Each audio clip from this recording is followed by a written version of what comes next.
At this hour, I'm Christina Aguayo in Dallas, and here are your top stories. New details are emerging about the suspect in the murder case of United Healthcare CEO Brian Thompson. 26-year-old Luigi Mangione, a former Ivy League student and activist who is described as a tech whiz, was ID'd as the suspect. According to NYPD Commissioner Jessica Tisch, the suspect was in a McDonald's in Pennsylvania and was recognized by an employee who then called local police. Tisch said Mangione was carrying a ghost gun and a suppressor that matched the weapon used in the murder.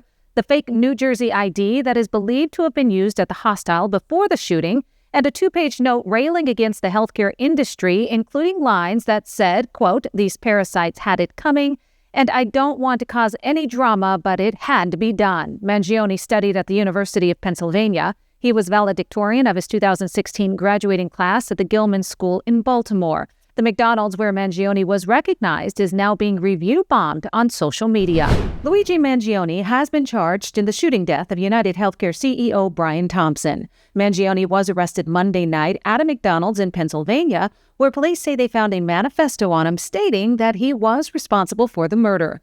According to a member of a co-living community in Honolulu, Mangione had a back condition that was so bad that having physical relationships, quote, wasn't possible. R.J. Martin told the New York Times that his spine was kind of misaligned, adding that he said his lower vertebrae were almost like a half-inch off. On Mangione's X account, a picture was posted of an X-ray showing the lower back of someone who appears to have had surgery, but it's not clear if that is Mangione.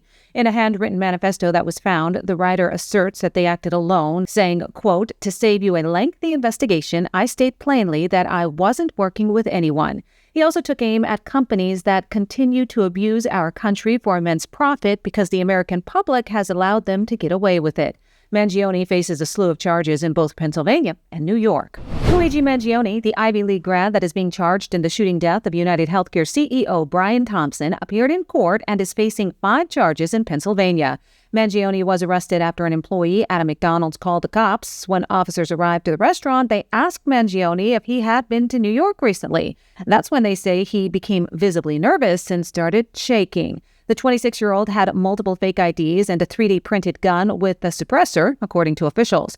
And despite everything that was said in the hearing, the only things he took issue with was the $8,000 in cash and $2,000 in foreign currency found on him during his arrest, and the Faraday bag, which is designed to stop transmission of cell service, saying, quote, "I actually want to address 2 of the things that you said. I don't know where that money came from. I'm not sure if it was planted, and that bag was waterproof." Also emerging, Mangione's high school yearbook, where his parents praised the type of young man he had become.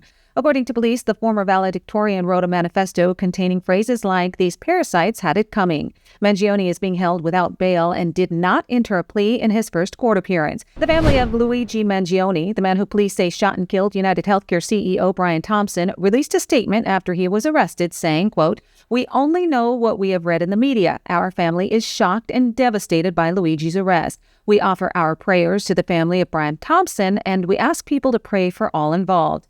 The Ivy League grad refused to talk to the cops when he was picked up at a McDonald's in Pennsylvania after an extensive nationwide manhunt. During his arrest, the 26-year-old was found carrying a handgun with a silencer, several fake IDs, and a handwritten manifesto that was critical of the healthcare industry. According to a friend that lived in his community in Hawaii, Mangione had a back problem that prevented him from having physical relationships. Daniel Penny was seen smiling with his team of attorneys in a Manhattan bar after the jury found him not guilty in the death of Jordan Neely. How you feeling? Yeah, great. Yeah. He's feeling good. He's feeling good. Penny was greeted by patriots at the bar who thanked him, to which he replied, "I appreciate you." Moments earlier, the courtroom erupted in applause after the unanimous not guilty decision was read for count 2 of negligent homicide. Penny immediately flashed a huge smile and turned to hug one of his attorneys as Neely's father was removed from the courtroom.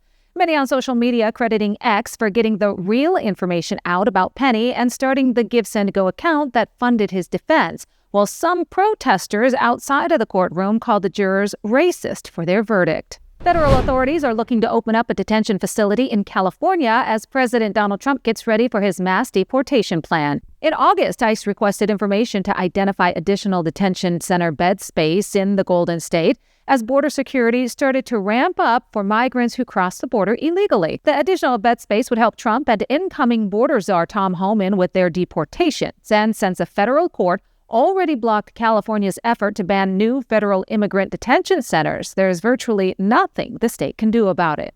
An Arizona man known as the pedophile prophet is facing decades in prison after marrying more than 20 wives, including 10 underage girls. Samuel Bateman has pleaded guilty to coercing girls as young as 9 years old to submit to criminal sex acts with him and other adults. Bateman declared himself a prophet of a small offshoot of the sect once led by Warren Jeffs. A Massachusetts judge has dismissed witness intimidation and criminal harassment charges against a Karen Reed supporter who admitted to placing dozens of yellow rubber ducks and fake $100 bills around town.